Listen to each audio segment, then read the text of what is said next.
네, 우리 전후 좌우에 계신 분들과 인사하겠습니다. 반갑습니다. 반갑습니다. 어, 우리가 이번 주 월요일부터 이제 금요일까지 디도서 말씀을 보고 있는데요. 오늘은 월요일 날 우리가 좀 묵상했던 말씀을 좀 더 나누고자 합니다. 디도서 1장 1절로 9절의 말씀. 큐티 책으로는 월요일 본문을 좀 보시면 되겠고요. 성경 있는 분들은 디도서 1장 1절로 9절의 말씀을 우선 펴놓고요. 우리 함께 말씀 나누면서 바로 좀 보도록 하겠습니다. 여러분, 디도서는 사도 바울의 후배 사역자이자 또한 동력자로 여겼던 디도에게 보내는 편지입니다. 디모데 전후서와 함께요, 이 디도서는요, 목회를 하는 자들에게 보낸 편지였기 때문에 소위 목회서신 이렇게 부르기도 했죠. 자, 오늘은 우리가 디도서 1장 1절로 9절을 좀 중심으로 해서 크게 세 가지를 보려고 합니다. 첫 번째, 이 편지를 쓰고 있는 발신자는 누구냐? 두 번째, 이 편지를 받고 있는 수신자는 누구냐? 그리고 세 번째, 그 편지의 메시지의 포인트는 어디에 있느냐? 이렇게 좀 우리가 보겠습니다. 먼저 이 편지를 쓰고 있는 발신인인데요, 오늘 디도서 1장 1절로 3절을 우리 한 목소리로 함께 읽도록 하겠습니다. 함께 읽겠습니다. 하나님의 종이요 예수 그리스도의 사도인 나 바울이 사도된 것은 하나님이 택하신 자들의 믿음과 경건함에 속한 진리의 지식과 영생의 소망을 위함이라.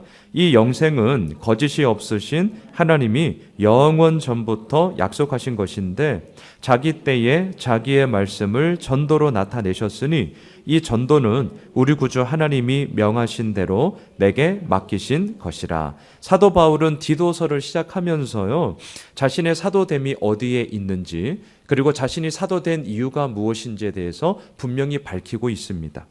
자, 1절의 시작을 이렇게 합니다. 하나님의 종이요 예수 그리스도의 사도인 나 바울이. 자, 여기서 아주 중요한 표현이 하나 있는데 누구누구의라는 소위 이 소유격입니다. 소유격. 자, 이 소유격은 무엇을 뜻하죠? 이것은 자신의 사도됨이 소위 내가 그렇게 하겠습니다라는 서원, 물론 서원이 중요하고 필요합니다. 하지만 이 사도 바울에게 있어서는 내가 사도가 되겠습니다라는 자신의 의지, 아니면 그것에 대한 원함, 그것에 대한 서원이 있었기 때문에 사도가 된 것이 아니라 전적으로 하나님의 종, 하나님으로 말미암아 이루어졌다라는 것이고요. 또한 자신의 소유권은 본인에게 있는 것이 아니라 예수 그리스도의 사도, 예수 그리스도로 말미암아 이루어졌음에 대한 그 믿음의 확증, 이것이 바로 하나님의 종, 예수 그리스도의 사도라고 할 때 이 소유격에 담겨져 있는 의미이겠죠. 무엇을 했느냐 안 했느냐, 무엇을 이루었느냐 이루지 못했느냐, 사람들은요 여전히 그 사람이 이루어 놓은 그 가시적인 성과에 대해서 이러쿵저러쿵에 대한 이야기들을 많이 하죠. 저도 그렇습니다. 저도. 하지만 그럴 때마다 늘 우리가 생각해야 될 것이 있는데, 진짜 중요한 것이 뭐죠?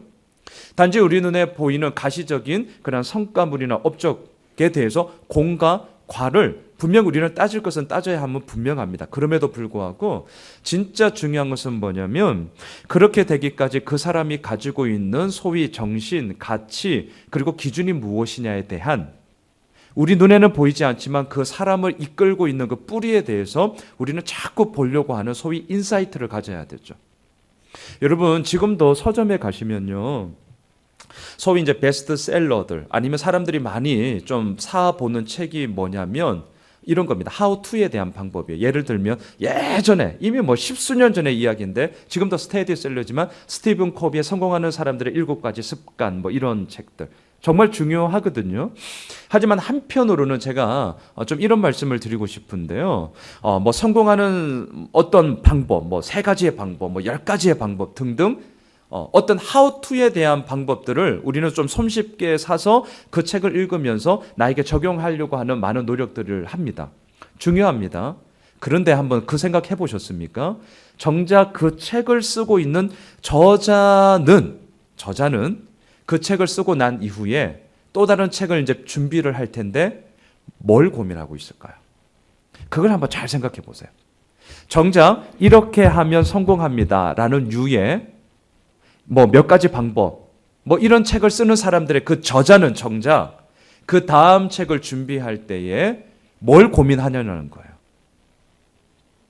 how to에 대한 걸 고민하지 않습니다. 이거 정말 중요한 포인트예요. 뭘 고민하는 줄 아세요? 사람들이 왜 저렇게 행동을 하지? 라는 왜예요. 왜? 이거를 우리는 너무 놓쳐요. 그리고 많은 사람들은 단지 how to에 대한 것만 계속 보죠. 그게 우리를 이끄느냐? 그것이 우리들에게 자극제는 될 수 있겠지만 정말 꾸준하게 나아가는 왜라는 질문에 대한 답이 안 되면 그거 한두 번 하다가 맙니다. 그리고 그 책 접고 또 다른 책 이렇게 보게 되는 것이죠. 여러분 중요한 것은 뭐냐? 하나님의 종이요. 예수 그리스도의 사도인 나 바울이 이게 오늘 디도서의 모든 것을 이끌어가는 힘이다라고 저는 생각을 합니다. 왜냐하면 자신의 목숨을 기꺼이 내어놓을 수 있는 힘이 사도 바울에게는 바로 1절에서 시작하는 바로 여기서부터 이루어졌기 때문입니다. 그의 선교의 여정은 결코 쉽지 않았습니다. 죽을 뻔한 몇 번의 경험이 있었고요. 모욕과 매맞음과 침뱉음 당함과 그냥 쫓겨남은 이루 말할 수 없고요. 그렇게 쉽지 않은 여정의 길을 끝까지 걸어갈 수 있었던 힘은 무엇입니까? 나는 하나님의 종이라는 거죠. 자, 종, 헬라어로 둘로스입니다. 노예라는 뜻입니다. 노예는 자신에게 결정할 수 있는 주권이 하나도 없습니다. 주인의 명령에 무조건 따라야 합니다. 때로는 살다 보면 왜 노예라고 한들 이건 너무 불합리한 거 아닌가? 이건 도대체 이해가 되지 않는다. 어떻게 이런 것을 할 수 있지? 도저히 납득이 안 된다라는 이유들을 댈 수 있을 것입니다. 하지만 노예는 그럼에도 불구하고 그 항변에 대해서 결코 말을 할 수 없는 자. 이게 노예의 의미입니다. 여러분 이런 측면에 있어서 우리가 하는 말 가운데 틀린 말이 있습니다. 이 내용은 우리가 제자반에서 하나님을 경험하는 삶에 나오는 내용이기도 한데요. 이런 겁니다. 주님, 그것만큼은 저 도저히 못하겠습니다. 라는 요 말. 이게 성립이 안 된다는 거예요. 이유가 뭔 줄 아십니까? 주님, 이게 뭐죠? 나에게 모든 주권이 없다는 거죠. 결정권이 나에게 없다라고 내가 진짜 고백하며 그것이 진짜입니다라고 얘기할 때 고백할 수 있는 말이 주님이라는 말이에요. 주님. 그러면 그 주님이 진짜 나에게 주님이면 그 이후에 나타나는 말 속에는 안 됩니다가 성립 자체가 안 된다는 거죠. 만약에 안 됩니다 이 말이 나 가운데 있다면 역으로 주님은 주님이 아닌 거죠. 이거 너무나 중요한 얘기입니다. 여러분 하나님의 종이다라고 사도 바울이 시작하고 있는데요. 이걸 허투루 넘기시면 안 됩니다. 나는 하나님의 둘로스라는 거죠. 하나님의 노예라는 거죠. 노예란 누굽니까? 안 됩니다. 이 말이 그의 삶 가운데 없는 자. 이게 바로 노예이죠. 정말 우리가 하나님의 종인가? 만일 그러하다면 우리가 앞서 찬양했습니다. 이 찬양을 하고 싶었어요. 주님 말씀하시면 내가 나아가리다. 주님 뜻이 아니면 내가 멈춰서리다. 나의 가고 서는 것 주님 뜻에 있사오니 오 주님 나를 이끄소서. 이게 오늘 하나님의 종 둘로스의 고백이 되는 것이죠. 자, 또한 사도 바울은 자신의 사도됨에 대해서 뭐라고 얘기하죠? 나는 예수 그리스도의 사도다라는 분명한 정체성을 다시 한번 천명하고 있습니다. 우리는 알고 있습니다. 사도라는 말이 헬라어로는요 아포스톨로스죠. 보냄을 받은 자. 중요한 것은 뭐죠? 내가 보냄을 받았다면 누가 나를 보냈냐라는 거죠. 사도 바울은요 예수 그리스도가 나를 보낸 자다라는 사실에 대해서 분명하게 기치를 내걸고 있습니다. 나를 보낸 자가 누구냐? 이것은 너무나 중요합니다. 왜냐하면 보냄을 받은 자의 모든 주권은 결국 보낸 자에게 있기 때문에 그렇습니다. 더군다나 보냄을 받았다라는 사실은 그 보낸 자가 무엇을 전하려고 하는지, 그 자의 목적이 무엇인지, 그리고 어떠한 계획을 가지고 있는지에 대해서 단지 보냄을 받은 자는 통로로서 쓰임받게 되어지는 툴이기 때문에 그렇습니다. 자, 이처럼 사도 바울은요 디도서를 시작하면서 자신에 대해서 나는 하나님의 종이다, 또한 나는 예수 그리스도의 사도다 라는 이런 분명한 정체성을 다시 한번 밝히면서 이 사실에 대해서 잊지 않았습니다. 우리가 바울 서신을 에베소서도 주일마다 지금 강의를 하고 있는데요. 어느 바울 서신을 보든지 간에 공통점은 항상 자신의 사도됨이 어디에 있는지에 대해서 늘 언급하면서 시작한다는 것 잊지 마십시오.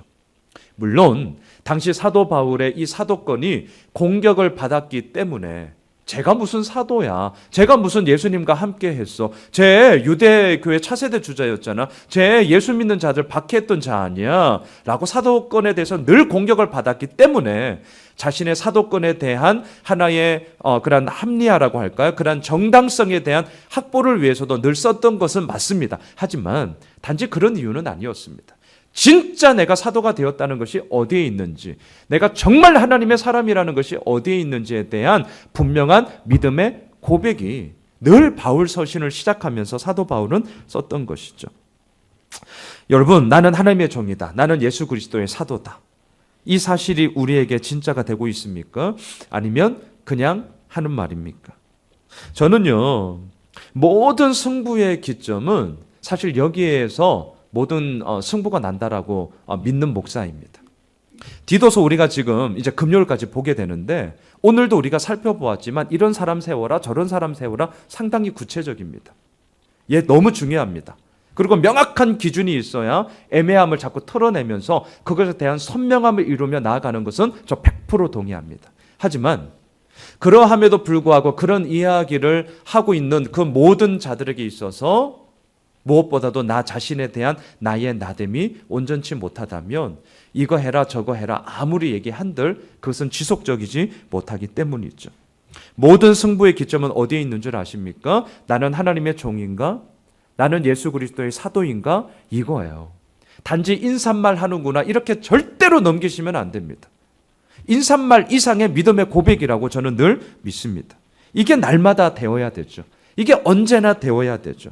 그리고 이러한 정체성이 내 안에 분명하게 세워지면 그 다음 스텝이 뭔 줄 아세요? 분명한 목적이 생깁니다. 자, 사도 바울은요, 우리가 앞서 1절과 2절을 읽었지만 바울이 사도가 된 것은 뭐 때문에 된 것이냐? 세 가지를 얘기해요. 자, 1절 뒷부분을 보십시오. 하나님이 택하신 자들의 믿음을 위해서. 또한 두 번째는 경건함에 속한 진리의 지식을 위해서.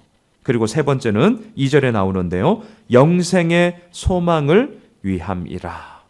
이것을 위해서 자신이 사도가 되었다. 그리고 이 사도의 직분을 내가 감당하며 나아가겠노라 라고 천명하고 있습니다. 자, 하나님이 택하신 자들의 믿음이다. 이게 뭐죠? 그냥 단지 이 말씀에 대해서 내가 지적인 동의로만 끝난다 이런 의미가 아닙니다. 이것은요, 하나님과 예수 그리스도에 대한 지식, 신뢰, 순종을 포함하는 성도들의 전인격적인 삶이라고 얘기할 수 있겠죠. 하나님이 택하신 자들의 그 믿음의 견고함을 위해서 내가 사도가 되었고 내가 사도로서 여러 지역을 순회하면서 복음을 전하면서 그 하나님의 택하신 자들의 그 믿음의 견고함을 내가 세워나가고자 사도가 되었다. 두 번째가 뭐예요? 경건함에 속한 진리의 지식이에요. 여기서 말하는 진리는 예수 그리스도의 복음을 의미하겠죠. 이 복음을 선포함으로 말미암아 이 진리의 지식을 선포하고 알게 함으로 말미암아 뭐가 이루어지는 것입니까? 경건함의 토대가 쌓여진다는 것이죠. 경건함이 무엇입니까? 저는 그냥 이렇게 말씀드리고 싶어요. 하나님을 더욱더 닮아가는 거죠. 하나님을 더욱더 삶아감으로 말미암아 하나님의 그 빛됨이 나의 빛됨이 되어지고 하나님의 그 풍성함이 나의 풍성함이 되어짐으로 말미암아 이 땅 가운데 그 경건함의 능력이 무엇인지를 계속해서 밝히 드러내는 것. 그게 어디에 있습니까? 진리의 지식에 있죠. 그 지식을 계속해서 선포하고 가르치고 깨닫고 알리기 위해서 내가 사도가 되었다는 것입니다. 또한 세 번째 무엇입니까? 영생의 소망을 위한다라는 거죠. 여러분, 영생은 언제부터 시작되는 거죠? 제자 훈련을 할 때 이런 얘기들을 이제 더 많이 나오게 되는데요. 여러분, 영생은요, 내가 예수 그리스도를 믿습니다라고 진정으로 고백하는 바로 그 순간부터 이미 우리는 하나님의 자녀가 되었기 때문에 영원한 삶의 시작이 이미 이루어진 거죠. 간혹 가다가 이런 분들이 계셔요. 영원한 생명은 내가 하나님을 믿고 나서 죽고 난 이후에 하나님의 나라, 그 완성된 하나님의 나라를 갔을 때부터 이루어지는 것 아닙니까? 라고 말씀하시는 분이 있는데요. 아닙니다. 그거 아니에요.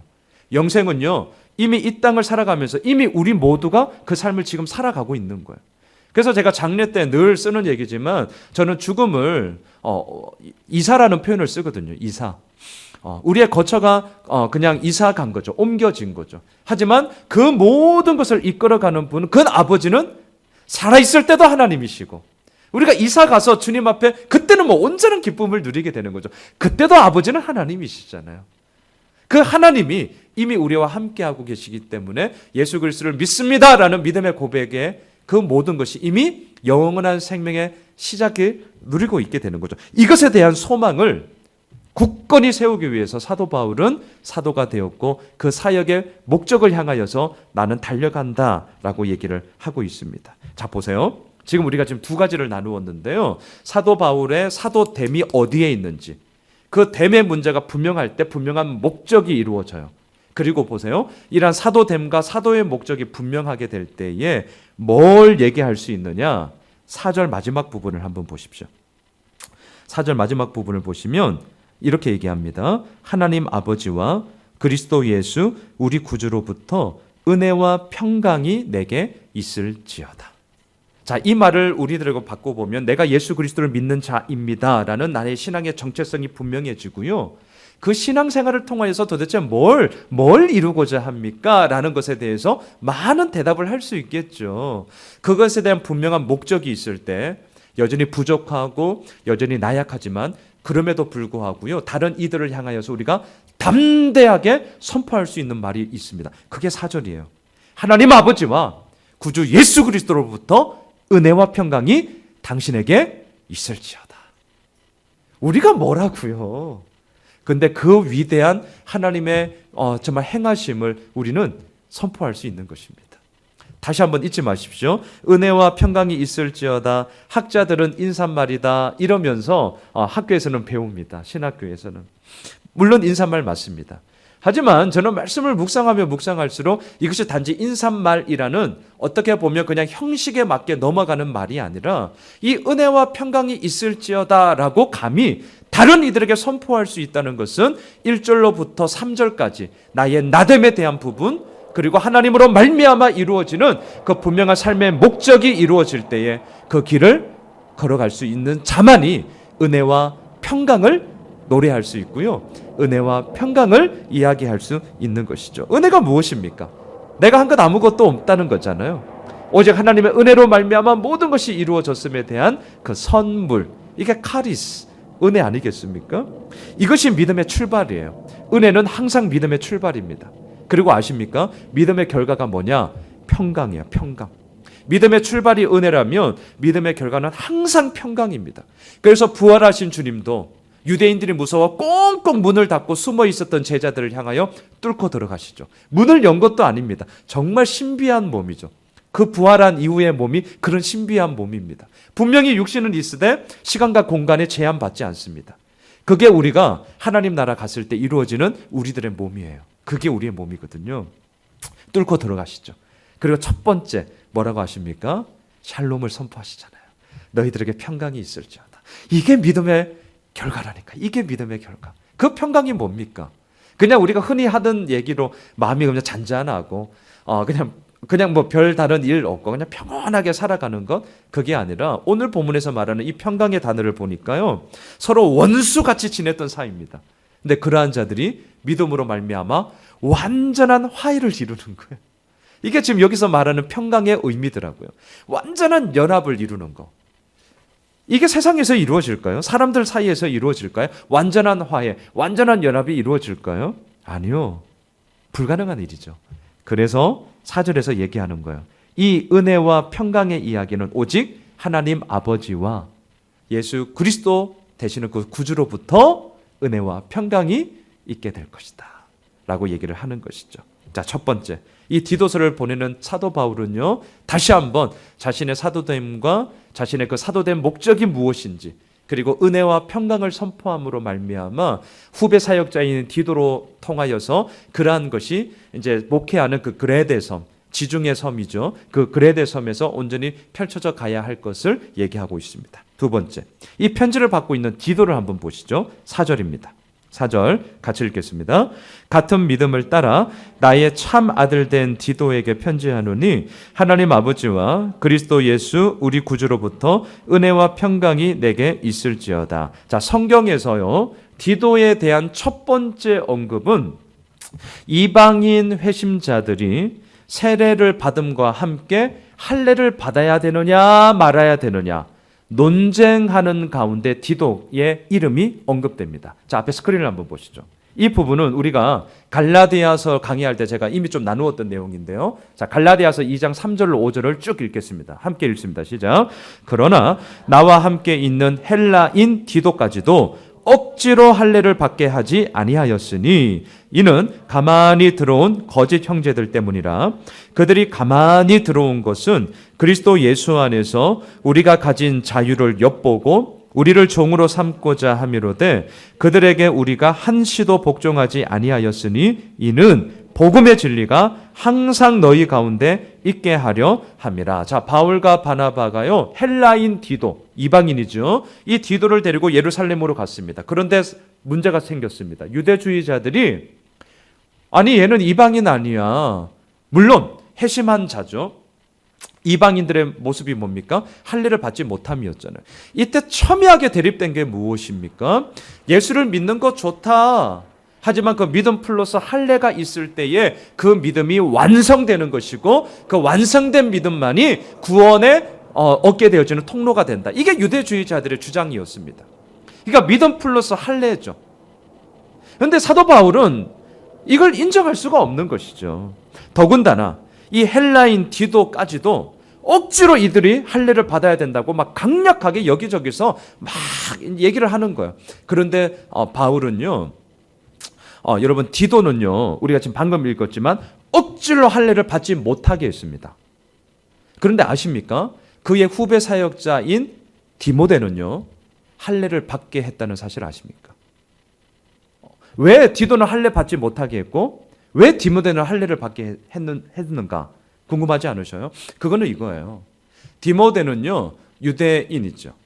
그리고 그 유대인으로서 사역을 하는 그 지역이 유대인들이 많았던 지역입니다. 그러니까 자신의 이 할례 문제가 할례 문제보다 더 중요한 것은 뭐죠? 복음이에요. 복음. 근데 이 복음을 전하기 전에 먼저 이 디모데의 할례 받지 못함이 복음 전파의 가장 큰 걸림돌이 되는 거예요. 사도 바울에게 있어서는 할례 받아도 되고 안 받아도 돼요. 더 중요한 것은 뭐냐? 복음의 진리가 그 사를 통해서 선포되어지느냐가 가장 첫 우선이었거든요. 근데 디모데는 그 애가 사역하던 목회 현장도 대부분이 다 유대인들이고 또한 더군다나 본인도 유대인인데 할례를 안 받았다? 그럼 말빨이 속된 말로 말빨이 안 먹히는 거죠. 그러니까 메신저로서의 역할을 제대로 하지 못할까 봐 디모데에게는 할례를 받게 합니다. 하지만 디도는 달라요. 그레데셈은 이방인들이 함께 있는 곳입니다. 할례를 받음으로 말미암아 뭐가 흔들리게 되느냐? 복음의 진리가 흔들리는 문제가 되는 것이죠. 그게 지금 갈라디아서 우리가 방금 읽었던 문제입니다. 그래서 억지로 디도 너는 절대로 할례 받으면 안 돼. 왜? 복음의 진리와 직결되는 문제였기 때문인 것이죠. 자, 이처럼 디도는요, 이후에 사도 바울과 함께 선교 여행을 같이 하게 됩니다. 특별히 고린도 교회와의 관계 속에서 이루어지는 이야기 속에 이 디도의 이름이 참 많이 언급되는데 고린도 후서를 나중에 보시면 디도의 이름이 고린도 후서에만 무려 9번이나 언급됩니다. 9번이나. 어떤 일이 있었느냐? 디도를 말할 때 고린도 후서를 보면 문맥을 보면 항상 사도 바울의 애정어린 마음 그리고 그를 향한 확신이 있는 문맥 가운데 항상 디도라는 이름이 밝혀져요. 그리고 고린도 전서 후서 편지는 아니고요. 그 고린도 전후서에 보면 중간에 하나의 또 다른 그 서신, 우리에게는 알려지지는 않지만 그 몇 가지 이런 힌트가 있는 그 서신을 이 디도를 통해서 고린도 교회의 성도들에게 보내는 사신의 역할을 하게 됩니다. 또 나중에는 예루살렘 교회가 기근으로 말미암아 여러 가지 많은 어려움을 당했을 때에 사도 바울이 기금을 조성합니다. 기금을 조성해요. 이때 고린도 교회에 보내서 그 기금 조성하는 부분에 있어서 이야기하는 통로로서 디도를 사용하게 됩니다. 그리고 자, 이제 오늘 본문 5절을 한번 보실까요? 그러한 일들 속에 이제 오늘 본문 5절을 보세요. 디도에게 이렇게 얘기하죠. 함께 읽습니다. 내가 너를 그레데에 남겨둔 이유는 남은 일을 정리하고 내가 명한 대로 각 성에 장로들을 세우게 하려 함이니. 네, 이러한 고린도 교회와의 관계뿐만이 아니라 이제는 그레데 섬에 남겨서 목회를 계속해서 이어나갈 수 있도록 명하고 있습니다. 자, 보세요. 디도는, 이 편지를 받고 있는 디도는 사도 바울에게 있어서 너무나도 소중한 동력자이자 후배 사역자였습니다. 4절을 보시면 같은 믿음을 따라 나의 참 아들 된 디도에게 이렇게 얘기를 합니다. 저는요, 이 말씀이 이 편지를 받고 있는 디도를 향한 가장 중요한 말씀이라고 생각을 합니다. 같은 믿음을 따라. 여러분, 아무에게나 아들이라고 하지 않습니다. 또한 거짓 아들도 아니고 참 아들이다 이렇게 얘기를 합니다. 사도 바울이 지금 얼마나 디도를 아끼고 그에 대한 신뢰를 가지고 있느냐에 대한 그 마음이 나의 참 아들 된 디도, 이 말에 다 담겨져 있죠. 근데 이렇게 참 아들이라고 말할 수 있는 근거가 뭐죠? 4절에 시작되는 단어예요. 같은 믿음을 따라입니다. 자, 여기서 같은 믿음이란 무엇일까요? 도대체 뭐가 같은 믿음이죠? 저는 이 디도서에서 국한해서 보면 1절에서 사도 바울이 언급한 나는 하나님의 종이다, 나는 예수 그리스도의 사도다라는 이 사실에 근거한 믿음이죠.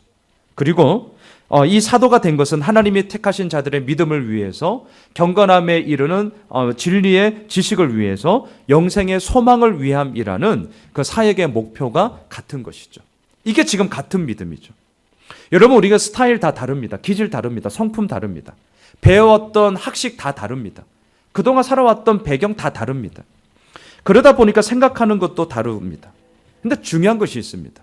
그럼에도 불구하고 그 모든 다름을 뛰어넘을 수 있는 같은 믿음이 있어야 됩니다. 같은 믿음이. 제가 어제 저녁 한 신대원 분, 한 전도사님이 찾아오셔서 이제 개척교회 한 수업이 있어요. 그래서 그동안 한 4명 정도 제가 인터뷰를 한 게 있거든요.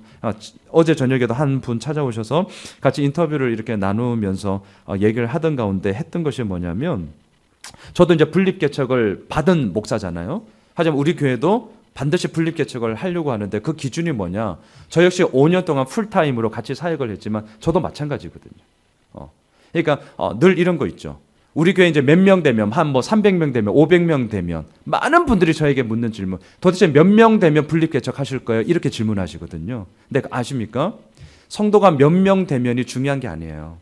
중요한 거는 뭐냐면 준비된 사역자예요. 준비된 사역자. 그 준비된 사역자라 함에 있어서 5년이에요. 5년. 그게 왜 5년이라고 생각하세요? 라고 할 때, 여러분 1년은 허니문 기간이에요. 지금 우리 교회. 허니문. 2년째 딱 들면 이제 그동안 지켜본 것을 이렇게 이제 자세하게 이제 들여다보게 되죠. 그리고 3년째가 되면 뭐가 나오는 줄 아세요? 평가가 나와요. 평가가. 그리고 3년차 후반에 가면 액션이 나오죠. 목사님 이제 저희 교회에서 사역을 좀 그만. 뭐 이런 식의. 그래서 한 텀을 3년이라고 부르는 거예요. 한 텀을. 한번 잘 보세요. 그래서 회사 이직률도 홀수라는 거 아시죠? 13579. 이게 통계적으로도 맞아요. 13579예요. 항상 고민하는 걸 잘 보세요. 1년 차 때 한번 고민하고 꿀떡 삼켰다가 3년 차 지나서 그때 한번 고민하고 꿀떡 삼키고 이제 5년 차 때 고민하고. 그 텀이 이렇게 되게 돼 있어요. 그래서 5년 있으면 이제 어떻죠? 그 속에서 진짜 같은 믿음이라는 말이 굳이 의식적이 아니더라도 몸의 이야기로 같이 돼요. 같이. 제가 그걸 경험한 목사이기 때문에 그렇게 되더라고요. 아무리 다르다 하더라도요, 믿음의 근거 그리고 가고자 하는 목적지는 분명히 같아야 합니다. 이게 지금 같은 믿음이죠. 그래야만 그 속에서 사역의 상호작용이 일어날 수 있기 때문에 우리가 방금 5절을 읽었지만 이 디도를 그레데 섬에 남겨둔 거예요. 그리고 뭐 하라고 합니까? 2가지 일을 하라고 하죠. 첫 번째, 남은 일을 정리해라. 2번째, 각 성에서 장로들을 세워라. 남은 일을 정리해라. 원어 성경을 보니까요, 부족한 일을 바로잡아라, 이런 뜻이더라고. 부족한 일을 바로잡아라. 부족한 일이 뭐죠? 디도서 이제 뒷부분에 보시면 거짓 교사들의 문제들이 있었습니다. 그게 화요일날 우리가 큐티했던 본문이에요. 거짓 교사들의 문제. 이걸 해결해야 되는 것이고요. 또한 그레데 성도들의 영적 상황이 너무나 좋지 않았습니다. 얼마나 좋지 않은지 한번 보시겠어요? 1장 12절을 보세요. 1장 12절. 이게 그레데 섬의 형편이었습니다. 1장 12절. 우리 같이 읽겠습니다. 시작. 그레데인 중에 어떤 선지자가 말하되 그레데인들은 항상 거짓말쟁이며 악한 짐승이며 배만 위하는 게으른 뱅이라 하니. 이거는요, 믿는 사람들이 이들에게 얘기한 게 아니라 그 당시에 그 동네에 살던 사람이 자기 스스로의 평가예요. 항상 거짓말쟁이야. 게으른 뱅이에요. 악한 말만 해요. 이게 그레데의 형편이었어요. 그래서 디도는요, 남은 일을 해야 되는데 그게 뭐냐면 이러한 형편 속에 살아가고 있는 그레데 성도들이 온전하게 믿음의 길을 걸어가게끔 훈계하는 일을 해야 됐던 것이죠. 또한 두 번째 뭡니까? 각성의 장로들을 세워야 하는 것이었습니다. 자, 이러한 중체대한 일들을 누구에게 맡겼느냐? 같은 믿음을 따르고 있는 디도에게 맡겼다는 것이죠. 자, 마지막 세 번째. 오늘 6절로 9절을 한번 보시겠는데요. 이 디도서가 계속해서 이제 금요일까지 보게 되는 부분이 이제 이런 부분인데 도대체 어떤 사람을 세워야 할 거냐라는 건데요. 6절을 한번 보시죠. 6절 같이 읽겠습니다. 책망할 것이 없고 한 아내의 남편이며 방탕하다는 비난을 받거나 불순종하는 일이 없는 믿는 자녀를 둔 자라야 할지라. 자, 장로들을 세우는 기준 속에, 사람을 세우는 기준 속에 맨 첫 번째로 언급하는 게 뭐죠? 남편으로서의 자리, 아버지로서의 자리예요. 다시 말할까요? 가정부터 봐야 되는 거예요. 가정. 저도 마찬가지죠. 제가 몇 번을 말씀드렸지만 제가 팀 켈러 목사님 그 분립 목회 그 개척 세미나 2년 동안 훈련을 받으면서 개척 성공의 기준이 뭡니까? 저는 그건 너무 충격이었어요. 도대체 뭐가 개척을 하고 성공했다고 합니까? 우리는 뻔하죠. 뭡니까? 성도수 늘어나는 거. 성도수 늘면 당연히 공간 확장되겠죠. 뭐 헌금 더 많아지겠죠. 다 그 얘기예요. 다. 저도 그거 생각밖에 안 했거든요. 근데 그때 그 강사님이 하셨던 말씀. 첫째, 당신이 개척하기 전과 개척하고 나서 더 하나님을 사랑하고 있습니까? 이게 첫 번째 기준이라는 거예요. 두 번째, 성도들이 아니에요. 지금 저 뒤에 있는 저 아내예요. 그리고 저희 아들들이 아빠 너무 좋아. 아빠 진짜 사랑해. 그러니까 목사로서 존경해 이런 말 말고요. 아빠 진짜 좋아. 우리 아빠 짱. 여보 그래 너무 고마워. 이 얘기를 듣느냐 안 듣느냐. 저는 그 얘기를 정말 충격이었어요. 충격. 전혀 생각해 본 바가 아니었거든요. 이게 무슨 개척의 성공의 기준이에요. 성도들 더 많이 와야지. 자립할까 말까 막 이러고 있는데. 근데 그게 아니라는 거죠. 자, 그게 오늘 6절이더라고요. 6절. 남편의 이야기고 아버지의 이야기예요. 남편의 이야기고 아버지의 이야기. 이게 굳이 장로들만의 이야기입니까? 여기서 말하는 장로 감독은 오늘날로 말하면 목회자들을 얘기하거든요. 교회 리더십들을 얘기하는데 어떻습니까? 우리는 진짜 어떻습니까? 남편으로서, 아내로서, 아버지로서, 어머니로서 그 삶의 자리 가운데 이러한 부분들을 가지고 있느냐라는 거죠. 또한 7절로 우리 9절을 읽고 오늘 말씀을 좀 정리해 볼까요? 함께 쭉 읽겠습니다. 시작. 감독은 하나님의 청지기로서 책망할 것이 없고 제 고집대로 하지 아니하며 급히 분내지 아니하며 술을 즐기지 아니하며 구타하지 아니하며 더러운 이득을 탐하지 아니하며 오직 나그네를 대접하며 선행을 좋아하며 신중하며 의로우며 거룩하며 절제하며 미쁜 말씀의 가르침을 그대로 지켜야 하리니 이는 능히 바른 교훈으로 권면하고 거슬러 말하는 자들을 책망하게 하려 함이라. 왜 이렇게 구체적이죠? 구체적이다라는 것은 앞서 우리가 12절을 읽었지만 그만큼 이들이 살고 있는 영적 형편으로 볼 때 너무나도 암울했기 때문입니다. 구체적이다는 것은 더욱더 선명함을 우리들에게 주고 그 선명함은요, 그 시대의 모든 상황들 속에서 얼마나 암울하고 얼마나 불분명하고 얼마나 애매한 것을 반증적으로 역설적으로 우리들에게 보여주는 이야기가 되는 것이죠. 자, 우리가 지금 7절로 9절을 쭉 읽었는데 저는 가장 중요한 말이 뭐냐, 제가 월요일날 이 큐티 나눔방에도 좀 나누었지만 저는 9절이라고 생각해요. 9절. 미쁜 말씀의 가르침을 그대로 지켜야 하리니. 결국 이거죠. 자, 미쁜, 신실한, faithful이라는 단어죠. 이 말씀이 진짜 나에게 신실하다라고 믿습니까? 그렇다면 그 믿음이 우리로 하여금 그대로라는 말이 자연적으로 낳게 될 것입니다. 근데 우리는 잘 안 돼요. 저만 해도 그래요. 말씀의 신실함을 내가 인정하지 못하기 때문에 그 사이에 무슨 이야기가 나오냐면 내 생각대로가 나오죠. 내 경험대로. 그거는 이렇게 하는 거 아니야. 이렇게 해야 되는 거야. 라는 것이 나오죠. 이런 것들이 나오더라고요. 왜 그런 것들이 나오느냐? 이 미쁜 말씀을, 여기서 미쁜 이 페이스풀이 나의 삶 속에 진짜가 되지 않기 때문이죠. 정말 나에게 하나님의 말씀이 믿분 말씀이 되냐, 신실한 말씀이 되냐, 정말 움직이지 않는 견고한 하나님의 말씀이 되냐, 그렇다면 우리는 그대로라는 말이 연결이 되어질 것입니다. 그대로 지켜야 하리니. 문제는 말씀이 아니라 그 말씀을 대하고 있는 내가 문제구나 라는 것을 다시 한번 보게 됩니다. 오늘 이 디도서 말씀을 이렇게 좀 정리하고 싶습니다. 이 모든 것의 출발점은 잊지 마십시오. 나는 하나님의 종이다. 그리고 나는 예수 그리스도의 사도다. 이것을 잊지 마십시오. 내가 종이요 내가 사도됨이었다라는 이 사실에 모든 승부의 기점이 있다는 것. 그리할 때에 이루어지는 모든 이야기가 은혜와 평강을 노래하게 되는 것이고요. 그 은혜와 평강이 더 세세한 사람들을 세워나가감에 있어서의 모든 원동력이 되어지는 것입니다. 바라기는 금요일까지 디도서 말씀 꼭 매일 큐티하십시오. 네, 아멘이 적습니다. 내일 본문 금요일이면 이제 이틀이면 끝입니다. 디도서 짧습니다. 이렇게 하고 나면 언제 우리가 보겠습니까? 어떤 분은 디도서가 뭐야 이럽니다. 진짜 많아요. 나중에 보면 이제 유다서, 여러분 유다서 보신 적 있으세요? 유다서라는 걸 아세요?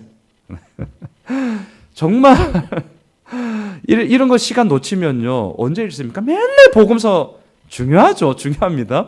하지만 날마다 말씀을 큐티하는 것이 얼마나 소중한, 진짜 꼭 좀 큐티하십시오. 진짜 말씀 묵상하십시오. 그것 가운데 우리가 하나님의 종이요 예수 그리스도의 사도됨을 경험하게 될 것입니다.